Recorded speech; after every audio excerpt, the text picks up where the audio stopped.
사무엘상 19장. 사울은 자기의 아들 요나단과 자기의 모든 신하들이 듣는 데서 다윗을 죽이겠다고 말하였다. 사울의 아들 요나단은 다윗을 매우 좋아하고 있었으므로 다윗에게 이것을 귀뜸하여 주었다. 나의 아버지 사울이 자네를 죽이려 하니 나의 말을 듣게. 자네는 내일 아침 일찍 몸을 피하여 외진 곳으로 가서 숨어 있게. 자네가 숨어있는 들로 아버지를 모시고 나가서 내가 아버지 곁에 붙어 다니다가 기회를 보아 자네 일을 아버지께 여쭈어 보고 거기에서 있었던 일을 내가 곧 자네에게 알려주겠네. 요나단은 아버지 사울 앞에서 다윗의 좋은 점들을 이야기하였다. 그는 사울에게 말하였다. 아버지께서는 아버지의 신하 다윗을 해치려고 하십니다만 이런 죄를 지으시면 안 됩니다. 다윗은 아버지께 죄를 지은 일이 없습니다. 오히려 다윗은 아버지를 도와서 아주 좋은 일들만 했습니다. 그는 자기 목숨을 아끼지 않고 블레셋 장군을 쳐 죽였고 그래서 주님께서 온 이스라엘에게 이렇게 큰 승리를 안겨주셨습니다. 아버지께서도 그것을 직접 보고 기뻐하셨습니다. 그런데 지금 무엇 때문에 이유도 없이 다윗을 죽여 죄 없는 피를 흘려 죄를 지으려고 하십니까? 사울이 요나단의 말을 듣고 맹세하였다. 그래, 주님께서 확실히 살아계심을 두고 맹세하마. 내가 결코 다윗을 죽이지 않겠다. 요나단이 다윗을 불러다가 이 모든 일을 알려주고 나서 다윗을 사울에게 데리고 가서 전처럼 왕을 모시게 하였다. 또 전쟁이 일어나니 다윗은 출전하여 블레셋 사람들과 싸웠다. 다윗이 그들을 쳐서 크게 무찌르니 블레셋 사람들이 다윗 앞에서 도망쳤다. 그런데 사울이 창을 들고 궁중에 앉아 있을 때에 주님께서 보내신 악한 영이 또 사울을 강하게 사로잡았다. 다윗이 수금을 타고 있는데 사울이 창으로 다윗을 벽에 박으려고 하였다. 다윗이 사울 앞에서 피하였으므로 창만 벽에 박혔다. 다윗은 도망하여 목숨을 건졌다. 바로 그날 밤에 사울이 다윗의 집으로 부하들을 보내어 그를 지키고 있다가 아침에 죽이라고 시켰다. 그러나 다윗의 아내 미갈이 그에게 당신은 오늘 밤에 피하지 않으면 내일 틀림없이 죽습니다 하고 경고하였다. 미갈이 다윗을 창문으로 내려보내니 다윗이 거기에서 달아나서 목숨을 건졌다. 한편 미갈은 집안에 있는 우상을 가져다가 침대에 누이고 그 머리에는 염소털로 짠 망을 씌우고 그 몸에는 옷을 입혔다. 사울의 부하들이 다윗을 잡으러 오자 미갈은 남편이 병이 들어서 누워있다고 말하였다. 그러자 사울은 다윗이 정말 아픈지 확인하여 보라고 그 부하들을 다시 보내면서 자기가 직접 죽일 터이니 그를 침대째로 자기에게 들고 오라고 하였다. 부하들이 와서 보니 침대에는 집안에 있던 우상이 누워 있었다. 머리에 염소털로 짠 망을 씌운 채 뉘어놓은 것이었다. 사울이 미갈에게 호통을 쳤다. 내가 왜 나를 속이고 원수가 빠져나가서 살아날 수 있게 하였느냐. 그러자 미갈은 다윗을 빠져나가지 못하게 하였다가는 다윗이 자기를 죽였을 것이라고 사울에게 대답하였다. 다윗은 그렇게 달아나서 살아난 다음에 라마로 사무엘을 찾아가서 그동안 사울이 자기에게 한 일을 모두 이야기하였다. 그러자 사무엘은 곧 다윗을 데리고 나요스로 가서 살았다. 다윗이 라마의 나요스에 있다는 소식이 곧 사울에게 들어갔다. 사울은 다윗을 잡아오라고 부하들을 보냈다. 그들이 가서 보니 예언자들 한 무리가 사무엘 앞에서 춤추고 소리치며 예언을 하고 있었다. 그 순간 그 부하들에게도 하나님의 영이 내리니 그들도 춤추고 소리치며 예언을 하였다. 사람들이 사울에게 이 소식을 알리니 사울이 다른 부하들을 보냈으나 그들도 춤추고 소리치면서 예언을 하는 것이었다. 사울이 다시 세 번째로 부하들을 보내니 그들도 마찬가지로 춤추고 소리치면서 예언을 하였다. 드디어 사울이 직접 라마로 갔다. 그는 세구에 있는 큰 우물에 이르러 사무엘과 다윗이 어디에 있는지를 물었다. 사람들은 그 두 사람이 라마의 나요스에 있다고 대답하였다. 사울이 거기에서 라마의 나요스로 가는데 그에게도 하나님의 영이 내려서 그는 라마의 나요스에 이를 때까지 계속하여 춤추고 소리치며 열광 상태에서 예언을 하며 걸어갔다. 사무엘 앞에 이르러서는 옷까지 벗어버리고 춤추고 소리치면서 예언을 하고 나서 그날 하루 밤낮을 벗은 몸으로 쓰러져 있었다. 사울도 예언자가 되었는가 하는 말이 여기에서 나왔다. 사무엘상 20장. 다윗이 라마의 나요스에서 빠져나와 집으로 돌아온 다음에 요나단에게 따져 물었다. 내가 무슨 못할 일을 하였느냐? 내가 무슨 몹쓸 일이라도 하였느냐? 내가 자네의 아버님께 무슨 잘못을 저질렀기에 아버님이 이토록 나의 목숨을 노리시느냐?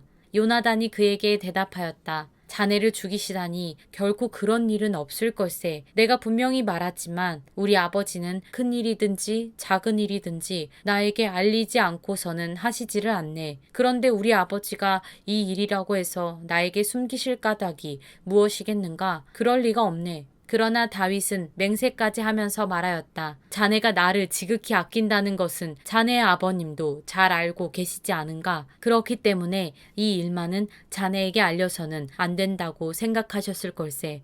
자네가 알면 매우 슬퍼할 테니까 말일세. 주님께서 살아계시니 내가 자네에게 분명히 말하겠네. 나와 죽음 사이는 한 발짝밖에 되지 않네. 요나단이 다윗에게 제안하였다. 자네의 소원을 말해보게. 자네를 돕는 일이면 무엇이든지 하겠네. 다윗이 요나단에게 대답하였다. 내일은 초하루일세. 내가 임금님과 함께 앉아서 식사를 해야 하는 날일세. 그러나 내가 외출을 할 수 있도록 주선하여 주게. 나가서 모레 저녁 때까지 들녘에 숨어 있겠네. 그랬다가 만일 자네 아버님이 내가 왜 안 보이냐고 물으시거든. 그때 자네는 내가 우리 고향 베들레헴으로 가서 온 가족과 함께 거기에서 매년제를 드릴 때가 되어 급히 가 보아야 한다고 말미를 달라고 해서 허락해 주었다고 말씀드려 주게. 그때 자네 아버님이 잘했다고 말씀하시면 나에게 아무런 화가 미치지 않겠지만 자네의 아버님이 화를 내시면 나를 해치려고 결심하신 것으로 알겠네. 자네는 이미 주님 앞에서 나와 가까운 친구로 지내기로 굳게 약속하였으니 나에게 친구의 의리를 꼭 지켜주게. 그러나 나에게 무슨 허물이 있다면 자네가 직접 나를 죽이게. 나를 자네 아버님께로 데려갈 까닭이 없지 않은가? 요나단이 대답하였다. 결코 그런 일은 없을 걸세. 우리 아버지가 자네를 해치려는 결심을 한 줄을 알고서야 내가 어찌 그것을 자네에게 곧 알려주지 않겠는가? 그러나 다윗은 요나단에게 물었다. 혹시 자네의 아버님이 자네에게 화를 내면서 대답하시면 누가 그것을 나에게 알려주겠는가? 요나단이 다윗에게 말하였다. 자 가세, 들로 나가세. 둘은 함께 들로 나갔다. 요나단이 다윗에게 약속하였다. 주 이스라엘의 하나님이 우리의 증인이시네. 내가 내일이나 모레 이맘때에 아버지의 뜻을 살펴보고 자네에게 대하여 좋게 생각하신다면 사람을 보내어 알리겠네. 아버지가 자네를 해치려 한다는 것을 내가 알고도 그것을 자네에게 알리지 않아서 자네가 안전하게 피신하지 못하게 된다면 주님께서 이 요나단에게 무슨 벌을 내리셔도 달게 받겠네. 주님께서 나의 아버지와 함께 계셨던 것처럼 자네와도 함께 계시기를 바라네. 그 대신 내가 살아있는 동안은 내가 주님의 인자하심을 누리며 살 수 있게 해주게. 내가 죽은 다음에라도 주님께서 자네 다윗의 원수들을 이 세상에서 다 없애버리시는 날에라도 나의 집안과 의리를 끊지 말고 지켜주게. 그런 다음에 요나단은 다윗의 집안과 언약을 맺고 말하였다. 주님께서 다윗의 원수들에게 보복하여 주시기를 바라네. 요나단은 다윗을 제 몸처럼 아끼는 터라 다윗에게 다시 맹세하였다. 요나단이 다윗에게 약속하였다. 내일은 초하루이니 아버지가 자네의 자리가 빈 것을 보시면 틀림없이 자네가 왜 자리를 비웠는지 물으실 걸세. 모레까지 기다리다가 저번 일이 있었을 때에 숨었던 그곳으로 내려가서 에셀 바위 곁에 숨어 있게. 그러면 내가 연습 삼아 어떤 표적을 놓고 활을 쏘는 것처럼 그 바위 곁으로 화살을 3번 쏘겠네. 그런 다음에 내가 데리고 있는 종을 보내어 그 화살을 다 찾아오라고 말하겠네. 그때 내가 그 종에게 큰 소리로 너무 멀리 갔다. 이쪽으로 오면서 다 주워 오너라 하고 말하면 주님께서 살아계심을 걸고 맹세하겠네. 자네에게는 아무 일도 없을 것이니 안심하고 나오게. 그러나 내가 그 종에게 아직 더 가야 된다. 화살은 더 먼 곳에 있다. 하고 말하면 주님께서 자네를 멀리 보내시는 것이니 떠나가게. 오직 우리가 함께 약속한 말에 대해서는 주님께서 길이길이 자네와 나 사이에 증인이 되실 걸세. 이리하여 다윗은 들녘에 숨어 있었다. 초하루가 되었을 때에 왕이 식사를 하려고 식탁에 앉았다. 왕이 언제나 하듯이 벽을 등진 자리에 앉자 요나단이 왕의 맞은 쪽에 앉았고 아브넬은 사울 곁에 앉았다. 다윗의 자리는 비어 있었다. 그런데도 그날은 사울이 아무 말도 하지 않았다. 사울은 다윗에게 뜻하지 않은 일이 생겨 몸이 부정을 타서 아직 깨끗하여지지 않았는가 하고 생각하였다. 그런데 초하루가 지난 다음 날 곧 그 이튿날에도 뒤에도 다윗의 자리가 여전히 비어 있는 것을 보고 사울이 자기 아들 요나단에게 물었다. 어째서 이새의 아들이 어제도 오늘도 식사하러 나오지 않느냐? 요나단이 사울에게 대답하였다. 다윗이 저에게 베들레헴에 다녀올 수 있도록 허락하여 달라고 간곡히 요청하였습니다. 자기 집안이 베들레헴 성읍에서 제사를 드리는데 자기 형이 다녀가라고 했다고 하면서 제가 자기를 아낀다면 자기 형을 만나게 해달라고 저에게 간청을 하였습니다. 그래서 그가 지금 임금님의 식탁에 나오지 못하였습니다. 사울이 요나단에게 화를 내면서 소리쳤다. 이 폐역무독한 계집의 자식아, 내가 이새의 아들과 단짝이 된 것을 내가 모를 줄 알았더냐. 그런 녀석과 단짝이 되다니 너에게도 부끄러운 일이고 너를 낳은 내 어미를 발가벗기는 망신이 될 뿐이다. 이새의 아들이 이 세상에 살아있는 한은 너도 안전하지 못하고 너의 나라도 안전하지 못할 줄 알아라. 빨리 가서 그 녀석을 당장에 끌어오너라. 그 녀석은 죽어야 마땅하다. 요나단이 자기 아버지 사울에게 그가 무슨 못할 일을 하였기에 죽어야 합니까? 하고 항의하니 그 순간 사울이 요나단을 찔러 죽이려고 창을 뽑아 겨냥하였다. 그제서야 요나단은 자기 아버지가 다윗을 죽이려고 단단히 벼르고 있다는 것을 알아차렸다. 요나단도 화가 치밀어 식탁에서 일어섰다. 그리고 요나단은 자기 아버지가 다윗을 모욕한 것이 가슴 아파서 그달의 이틀째가 되던 그날은 하루 종일 아무것도 먹지 않았다.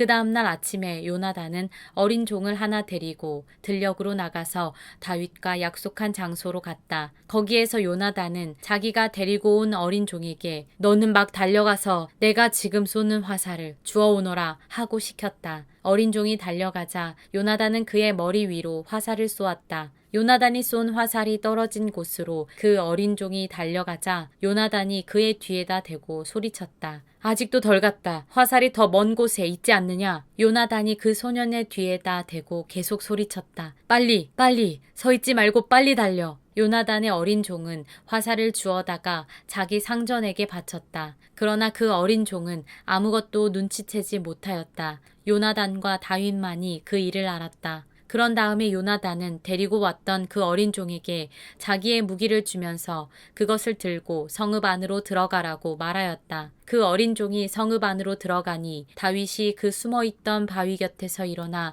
얼굴을 땅에 대면서 3번 큰 절을 하였다. 그리고 그들은 서로 끌어안고 함께 울었는데 다윗이 더 서럽게 울었다. 그러자 요나단이 다윗에게 말하였다. 잘 가게. 우리가 서로 주님의 이름을 걸고 맹세한 것은 잊지 않도록 하세. 주님께서 나와 자네 사이에서 뿐만 아니라 나의 자손과 자네의 자손 사이에서도 길이 그 증인이 되실 걸세. 다윗은 일어나 길을 떠났고 요나단은 성 안으로 들어갔다. 사무엘상 21장. 다윗은 노브로 가서 제사장 아히멜렉에게 이르렀다. 아히멜렉이 떨면서 나와서 다윗을 맞으며 물었다. 동행자도 없이 어떻게 혼자 오셨습니까? 다윗이 제사장 아히멜렉에게 대답하였다. 나는 임금님의 명령을 띠고 길을 떠났습니다. 임금님이 나에게 임무를 맡기면서 부탁하시기를 나에게 맡기신 임무를 어느 누구에게도 알리지 말라고 하셨습니다. 그래서 부하들과는 약속된 곳에서 만나기로 하였습니다. 그런데 지금 제사장님이 혹시 무엇이든 가까이 가지신 것이 좀 없습니까? 빵 5덩이가 있으면 저에게 주십시오. 그렇게 안 되면 있는 데라도 주십시오. 그러자 제사장이 다윗에게 말하였다. 지금 보통 빵은 내게 없고 있는 것은 거룩한 빵뿐입니다. 그 젊은이들이 여자만 가까이 하지 않았다면 줄 수가 있습니다. 다윗이 제사장에게 말하였다. 원정길에 오를 때에 늘 그렇게 하듯이 이번에도 우리는 2, 3일 전부터 여자와 가까이 하지 않았습니다. 비록 이번 출정이 보통의 사명을 띤 길이기는 하지만 제가 출정할 때에 이미 부하들의 몸은 정결했습니다. 그러니 오늘쯤은 그들의 몸이 얼마나 더 정결하겠습니까? 제사장은 그에게 거룩한 빵을 주었다. 주님 앞에 차려놓은 빵 말고는 다른 빵이 달리 더 없었기 때문이다. 그 빵은 새로 만든 뜨거운 빵을 차려놓으면서 주님 앞에서 물려낸 것이었다. 그런데 바로 그날 사울의 신하 가운데 한 사람이 그곳에 있었는데 그는 주님 앞에서 하여야 할 일이 있어서 거기에 머물러 있었다. 그의 이름은 도액인데 에돔 사람으로서 사울의 목자 가운데서 우두머리였다. 다윗이 아히멜렉에게 또 한 가지를 물었다. 제사장님은 지금 혹시 창이나 칼을 가지고 계신 것이 없습니까? 저는 임금님의 명령이 너무도 급하여서 나의 칼이나 무기를 가져오지 못했습니다. 제사장이 대답하였다. 그대가 엘라 골짜기에서 쳐 죽인 블레셋 사람 골리앗의 칼을 보자기에 싸서 여기 에봇 뒤에 두었습니다. 여기에 이것 말고는 다른 칼이 없으니 이 칼을 가지고 싶으면 가지십시오. 다윗이 말하였다. 그만한 것이 어디에 또 있겠습니까? 그것을 나에게 주십시오. 다윗이 거기를 떠나 그날로 사울에게서 도망하여 가드 왕 아기스에게로 갔다. 아기스의 신하들이 왕에게 보고하였다. 이 사람은 분명히 저 나라의 왕 다윗입니다. 이 사람을 두고서 저 나라의 백성이 춤을 추며 이렇게 노래하였습니다. 사울은 수천 명을 죽이고 다윗은 수만 명을 죽였다. 다윗은 이 말을 듣고 가슴이 뜨끔했다. 그는 가드왕 아기스 옆에 있는 것도 안전하지 못하다는 생각이 들었다. 그래서 그는 그들이 보는 앞에서는 미친 척을 하였다. 그들에게 잡혀있는 동안 그는 미친 사람처럼 행동하여 성문 문짝 위에 아무렇게나 글자를 극적거리기도 하고 수염의 침을 질질 흘리기도 하였다. 그러자 아기스가 신하들에게 소리쳤다. 아니 미친 녀석이 아니냐? 왜 저런 자를 나에게 끌어왔느냐? 나에게 미치광이가 부족해서 저런 자까지 데려다가 내 앞에서 미친 짓을 하게 하느냐? 왕궁에 저런 자까지 들어와 있어야 하느냐?